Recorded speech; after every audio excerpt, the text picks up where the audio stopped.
Welcome to the Mason Duchatschek Show. And before we jump in, this episode is brought to you by WorkforceAlchemy.com, helping leaders uncover hidden profit leaks inside their workforce. Today's guest is the founder and CEO of ColonySpark, a firm that helps B2B companies sharpen their revenue messaging so that they can stop sounding like everyone else in the market. Bill Murphy works with leadership teams to uncover a blind spot that quietly slows sales cycles and increases price pressure. Instead of focusing on what a company sells, he helps them reframe their message around what their buyers are actually going through. So if you care about shorter sales cycles, stronger differentiation, and deals that do not stall, this conversation is for you. Bill, welcome to the show. Thanks for having me, Mason. I work with exclusively those B2B founders that you were talking about, and they all come to me with the same problem. And that's all the pipeline's unpredictable. The sales cycles are too long for them. And then when you look at their messaging, you can easily tell why. They're all saying the same thing. They're all talking about themselves.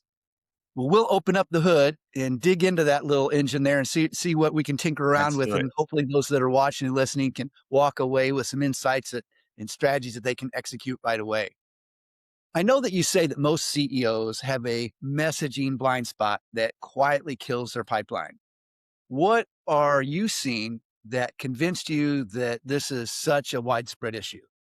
So I worked in B2B now for over a decade, and I even work, for a couple B2B agencies, and all of them are pretty reputable, but our whole playbook was based on like content distribution. We'd run those campaigns and you'd want to collect the downloads, see who, people that are typically, they would call them leads, and you'd send our client a spreadsheet of names, email addresses, phone numbers, and they would love it because they've got the ton of leads. And then, when they'd call to get in touch, they would actually start speaking to those people. No one answered. There's just names on a list.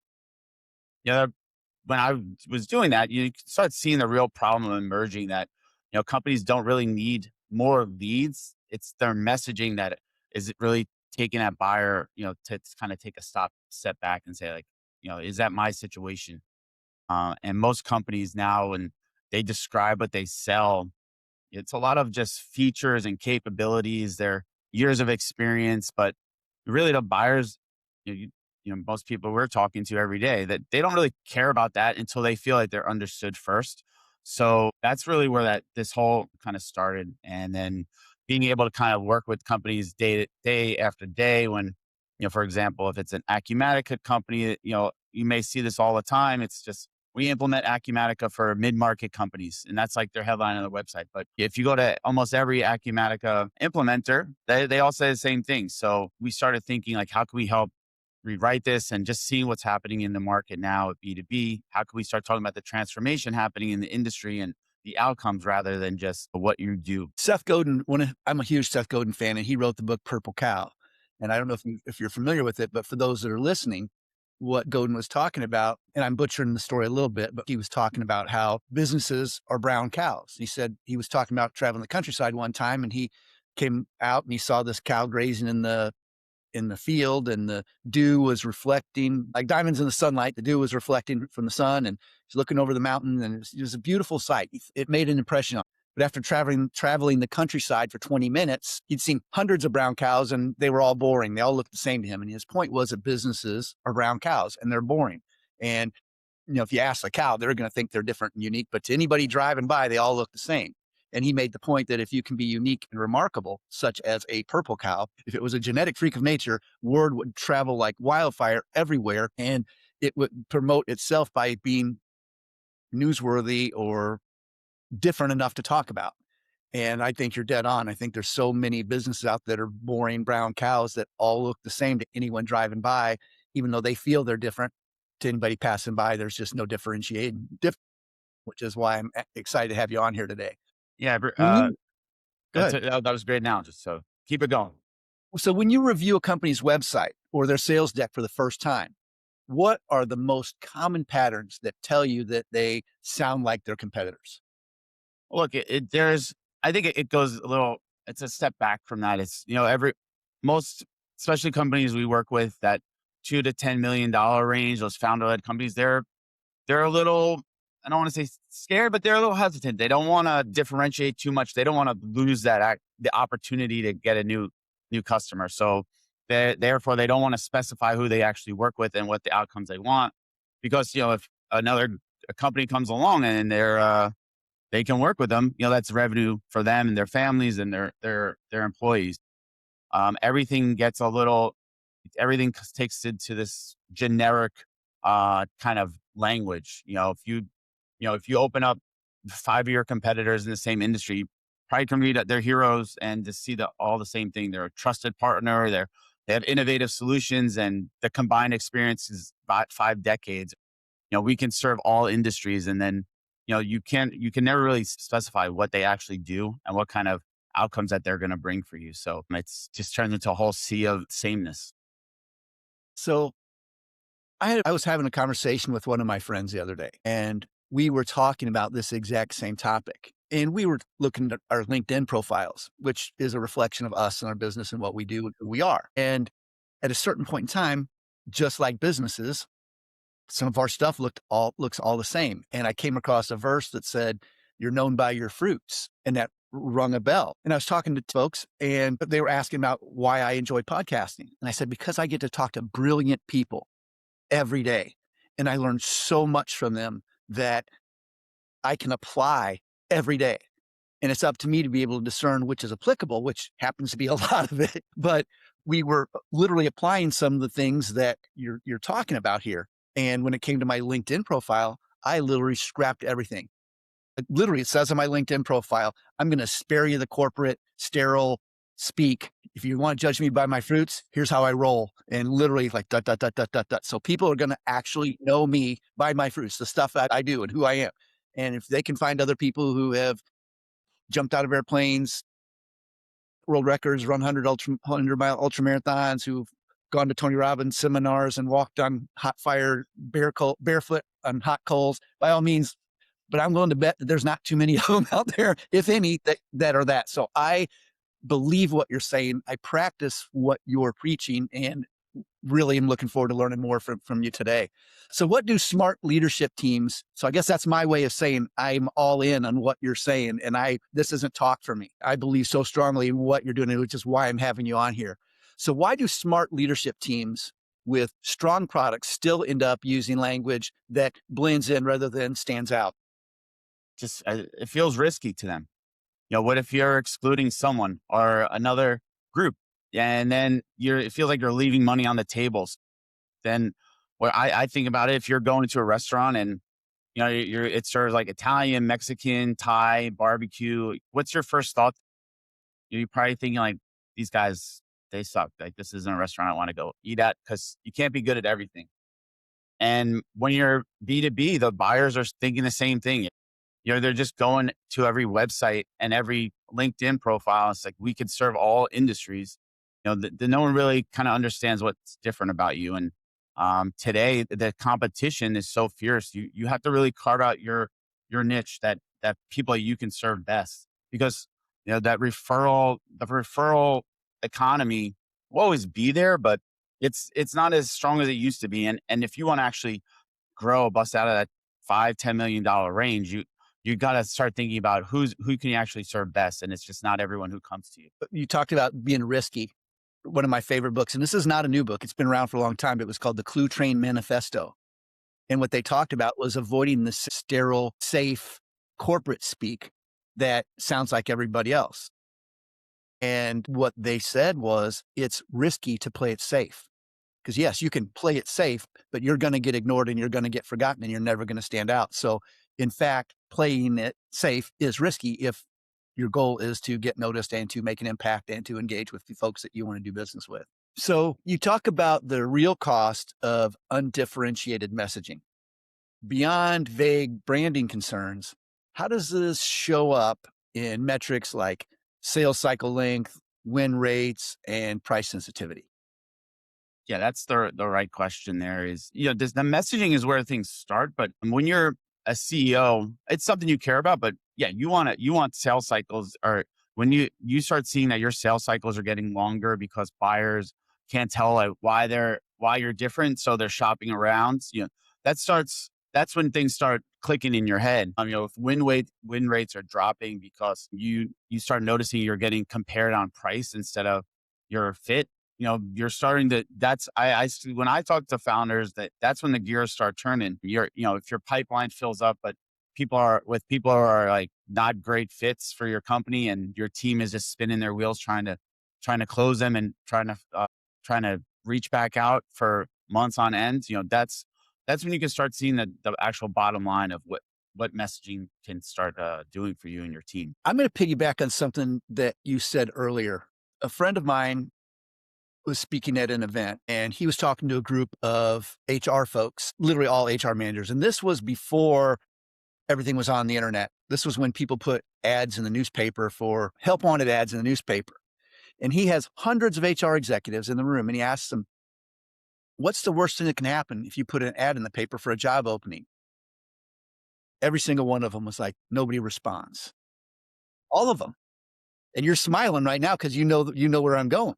He said, no, that's the second worst thing that can happen. And everyone's kind of looking around like, well, what's worse than wasting your time and money putting together an ad and not getting any responses from it? He's like, getting a whole bunch of responses from people who can't do the job. Because your outcome is to have someone who can do the job. And messaging, if you're attracting a whole bunch of people, like you say, names on a list, and none of them are the right buyer or the one you need to be talking to, then all of your effort is wasted. But the only thing that's worse than wasting all your effort doing all that marketing is to get a whole bunch of people who responded to your message that can't buy from you or aren't good prospects for you. Yeah. How many times have you heard? I'm sure over your career, I've heard it millions of times. It's just a numbers game. We just need to get the numbers out there. We need to reach more people, get more leads, and eventually, one out of 100 will be great. And that's just not how things work anymore.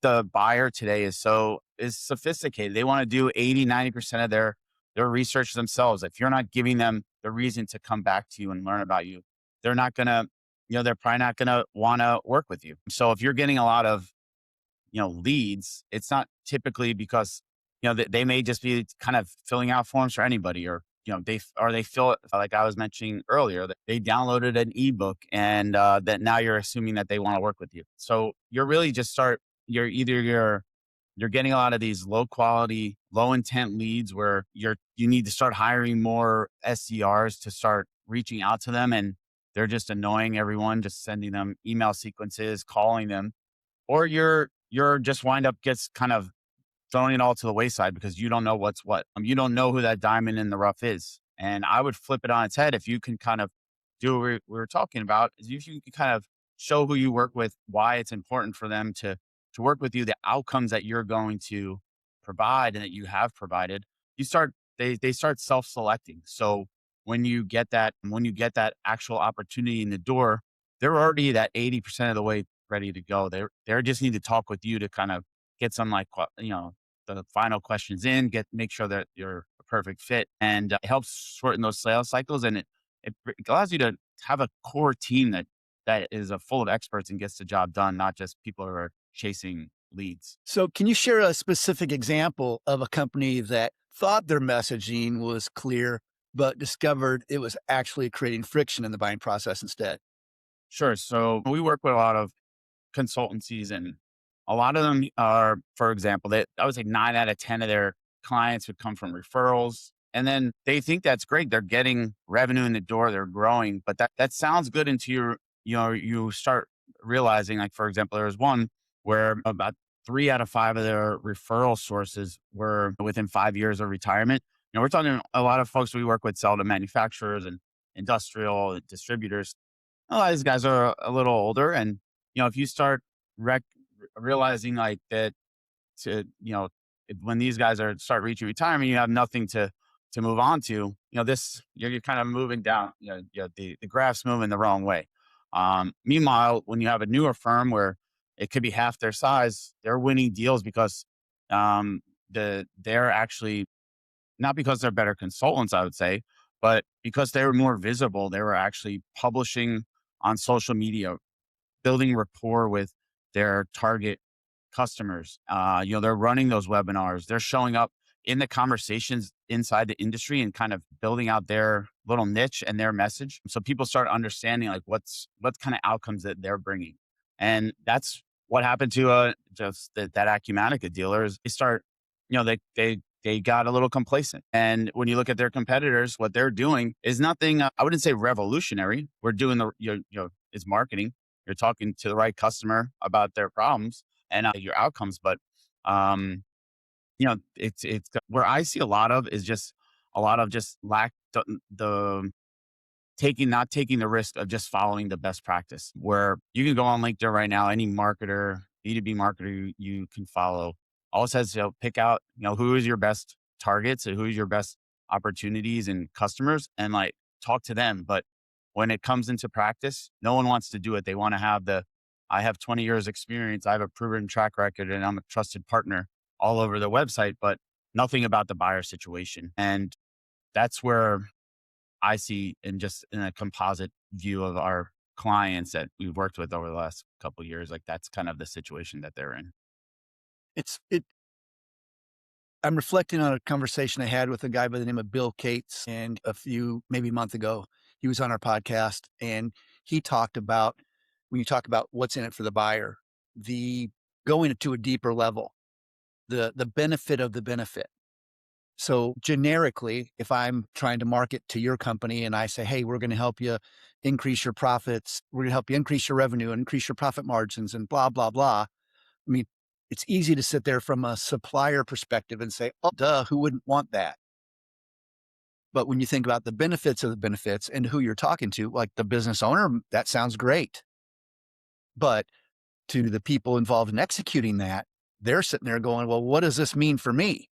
Does this idea that's going to make the owner more money when they have enough, is this going to mean I'm going to miss weekends with my family? Does this means I'm going to have to be on a plane? Does this mean I'm going to have to bring my laptop on vacation with me to execute this thing that generates more revenue and bigger profits for the boss who's got plenty?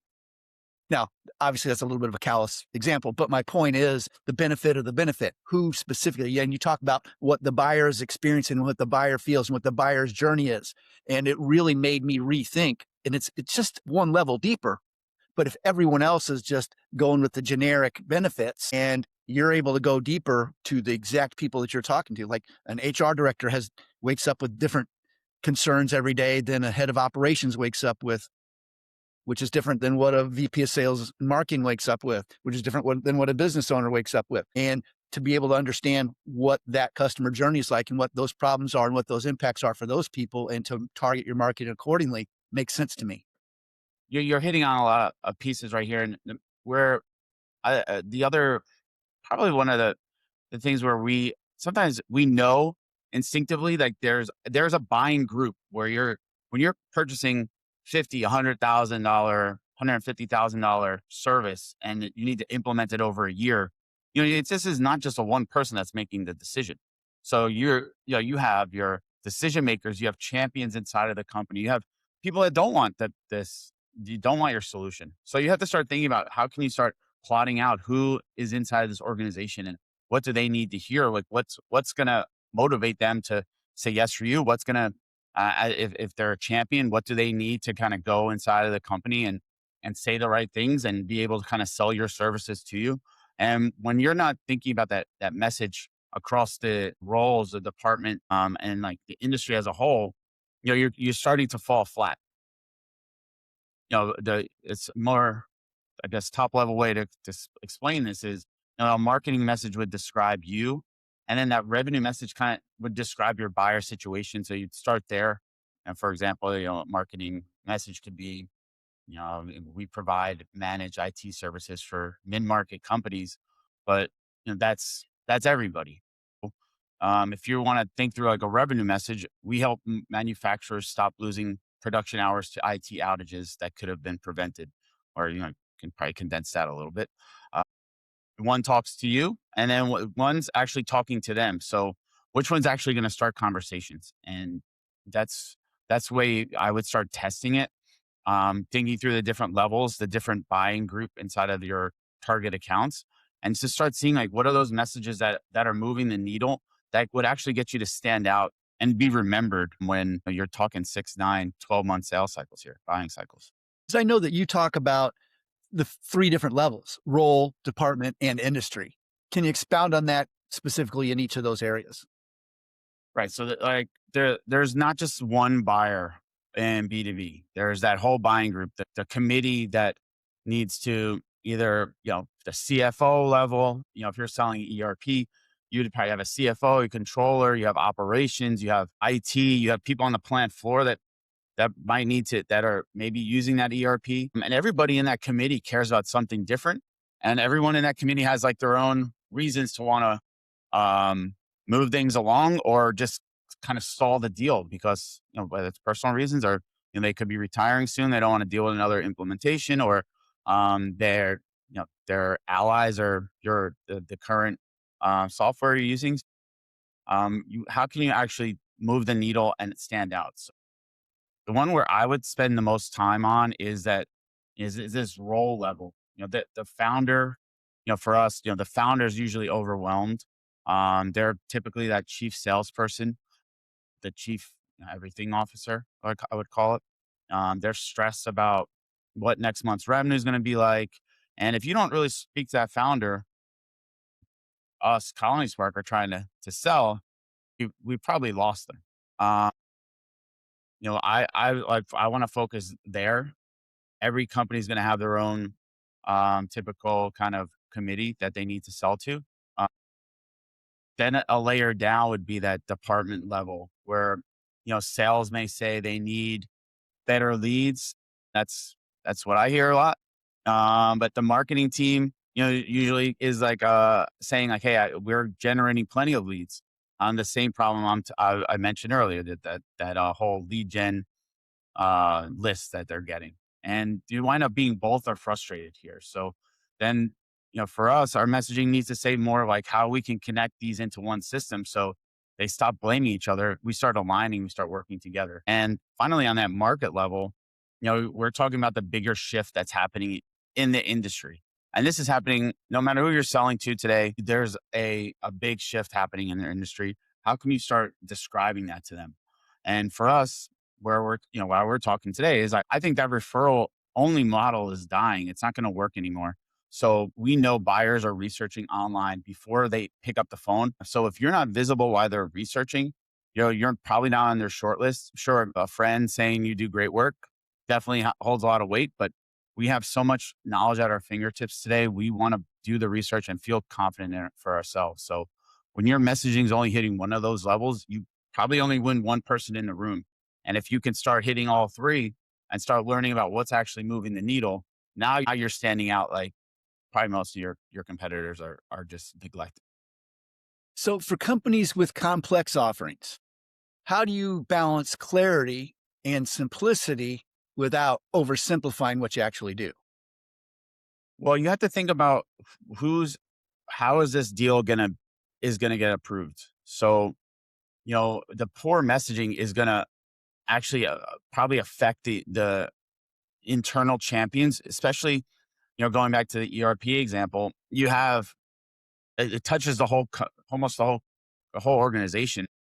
So you if you can find an internal champion that's going to help you, that's going to help you that's going to give you that leg up inside of the negotiations. So that champion could be sitting in front of the CFO or the VP of operations. And if they're trying to explain why the company should spend six figures on your services, if they don't have the right messaging to give you a leg up, your deal could be gone before you even have that first opportunity to meet with the CFO.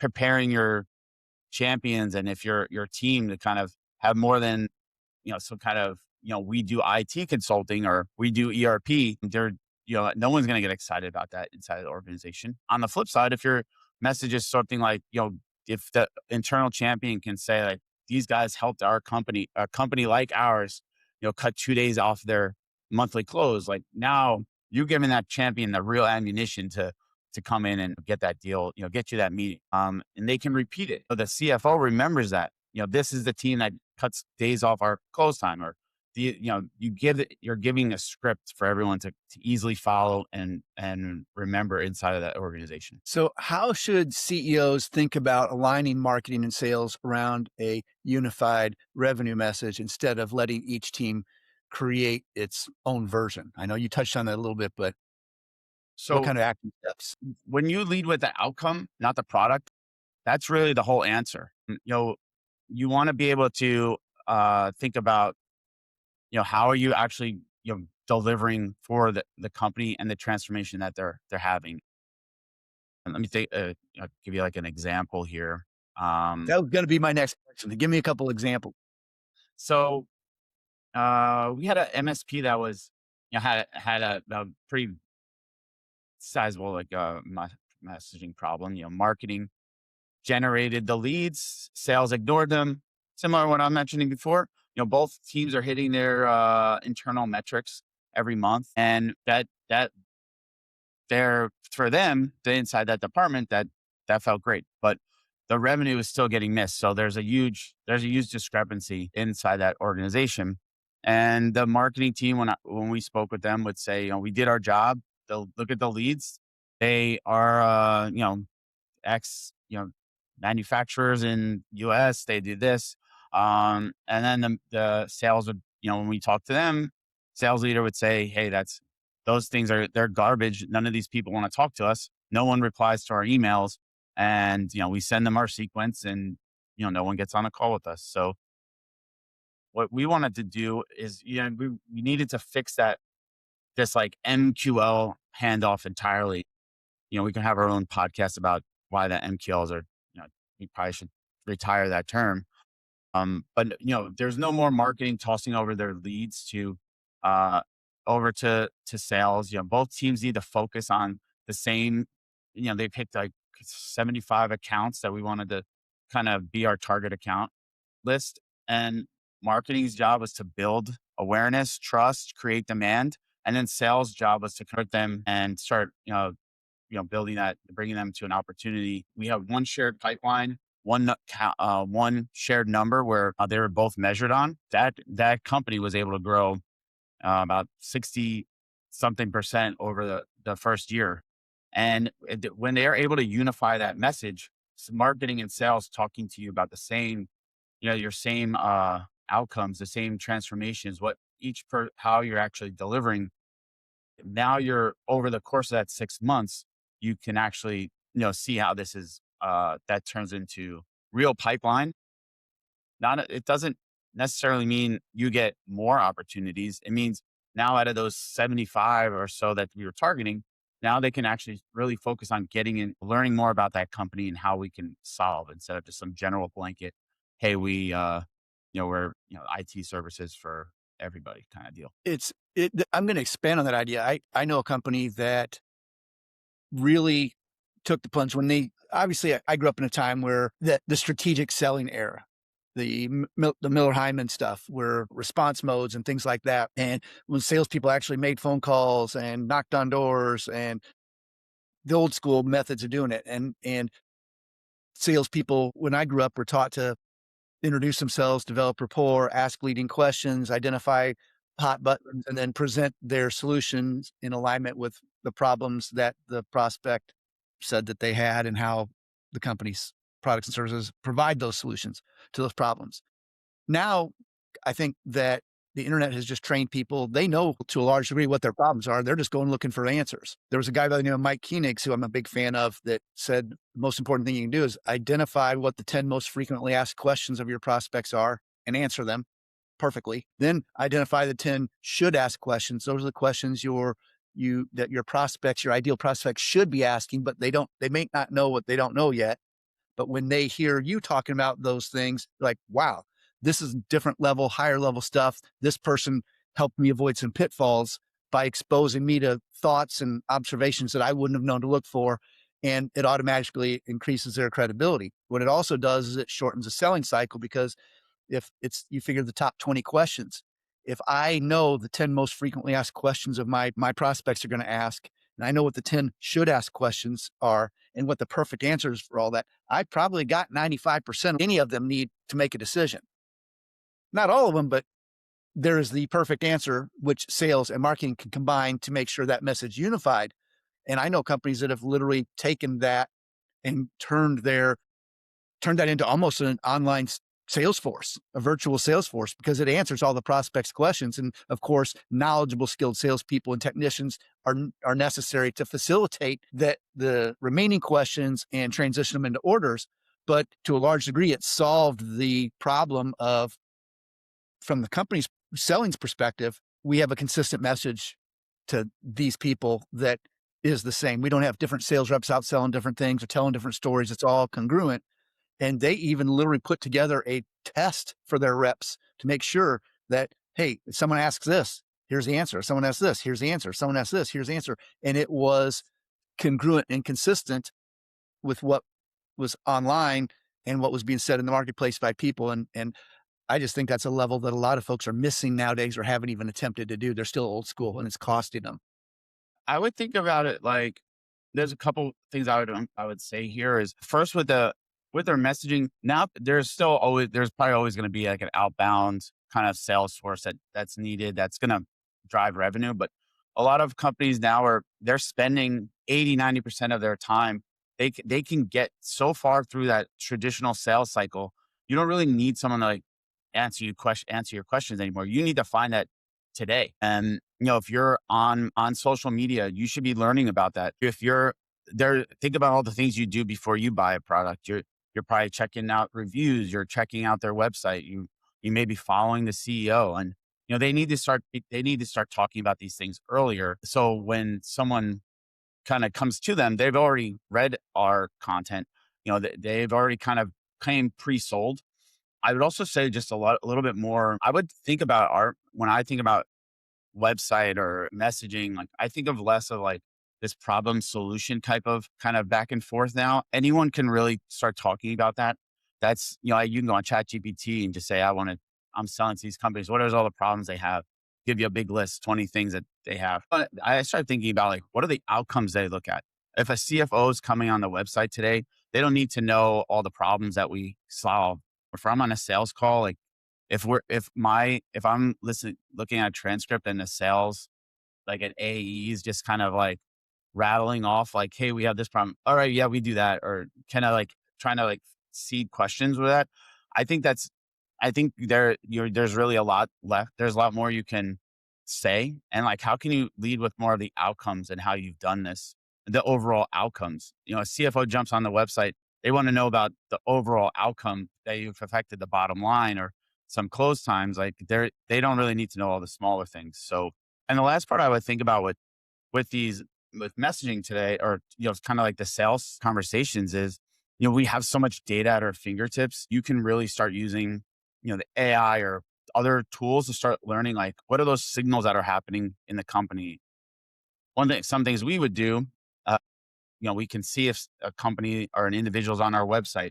We can see which ones are engaging with our ads. We can see some third party signals, like have they just gotten a round of funding, or did they just hire a new CFO, or did they, if it's a publicly traded company, you might see some SEC violations, or you can start, seeing if they listed a job like that you may be able to fill, or there's all these things that you can start learning about the company and building a nice summary about them that really allows you to go into those conversations a lot more prepared. So if I can tell you if I can start talking to you about things that you already know, instead of like asking questions and giving my solution to them, now, at least in my opinion, if you come prepared, people respect that. And you kind of shows that you did your homework and you already kind of thought through the whole solution for their company. That's a mic drop moment, because I think a lot of folks don't realize how important it is to earn the time of your prospects. And if you don't demonstrate that you have invested some time and energy to at least understand what they're dealing with, then as far as I'm concerned, you've disqualified yourself and you don't deserve their time. One of your competitors is going to do it. And if they've kind of selected the top three, and one's just kind of asking all the basic discovery questions and kind of just giving the canned answers, but the other one says like, hey, I know you're hiring for this position, like if we've been able to kind of do those same responsibilities at a, faster pace and save a company $100,000 a year or whatever. Now you're kind of putting yourself in their situation. You already understand that situation. They don't have to teach you. And I think that also goes back to our original talk about how do you start deciding who are your best customers. If you know there's the situation of the companies you work with, and you can accurately detail that, you've already gotten a leg up when someone's on the call and saying like, "What about this situation?" or "Do you use this?" Like that's just that's a dying way of thinking, and most buyers now are kind of getting up to speed with that. So, how often should leadership revisit and refine their messaging as markets and buyer expectations evolve? So you can, if you're like me, I especially recently, just really you get like excited about this because you can really start doing, you can start asking your customers and learning, and it can start taking over a lot of your other responsibilities. So I would say, uh, start looking at this quarterly, and not like a whole rewrite, just kind of like a pressure test. So as you can ask your team, does this sound like what we're doing? Nowadays you can start pulling up transcripts and start using Claude or any LLM to start kind of pressure testing this and start seeing like, is this what our companies, or our target audience is sounding like? Does it sound like what we're doing for them? And if the answer is yes, you kind of you're good to go. But probably every quarter there's going to be some industry or economical thing that's kind of shifting in the market that, your business needs to take care of. And then you can slowly make these changes quarter over quarter. And the more you're kind of building in that feedback loop, you'll see, it's 12 months down the line, if you're documenting this, you can really, I bet any of your listeners today would, we're March now, March 2026, and same time next year, shoot me an email and kind of show me that progression, and you'll be amazed at what you're learning. So, good points. So, looking ahead, how do you see buyer expectations around messaging changing, especially as markets get more crowded and AI generated content becomes more common? Because I think that's a big thing. How do you get your stuff to stand? It's a great you have a message, but if people automatically think that's AI generated, they may not even listen to it, regardless of whether it is or isn't. Yep. What probably felt that you had like a specific message 3 years ago before we had ChatGPT, is probably a little dated now. So, if you're not spending that time with your customers and in sales calls, learning about what the problems that they're saying now it's going to be impossible to kind of reproduce that on the website. We're just getting so smart now to the AI written content. Everyone's going to be doing what I'm talking about here. About it, within a couple months, everyone will be doing this. Like, how are you going to keep outdoing your competition? And it's the whole. I would say that the best way to do it is kind of like some way of of course, using AI. We have to kind of learn from that. But the talking to your customer is really a lost art. No one wants to kind of ask them questions, and you want to close the deal and get that revenue and start doing your job. But you really, you're losing that layer of real true the voice of the customer to come through. So then when you're messaging on your website and your content starts sounding just like them because you're pulling it from your actual customers, that's when you're going to start standing out. And as you mentioned, like this continued just bombardment of content, and whether it's from the B2B side or just your daily consumer activity, you're getting bombarded by advertising and content. Like you need some way to stand out, and it's more and more going to be of like how is your actual customer speaking? I love that advice because AI doesn't know what words your customer is using. Right. And that's dead on. I love that advice. So, first of all, I really appreciate all your time. You've shared a whole bunch of great ideas and perspectives that I think everyone watching and listening will benefit from. If people want to know more about you, your company, and the work you do, what are the best ways for them to connect and learn more? Of course, follow me on LinkedIn. I'd love to connect with you. And if you go to our website, colonyspark.com, we're doing a revenue messaging audit right now. So you can fill out a short form, and I'll personally review your messaging, send you back what what's working, what's not, some specific fixes that you can take right now to start improving and getting ready for this sea shift of content and messaging changes that are happening in the industry. So no pitch, no sales call unless you want one. But yeah, come to the website. Happy to help. Appreciate you and your time. Thanks so much for being on, and hopefully we'll reconnect again soon.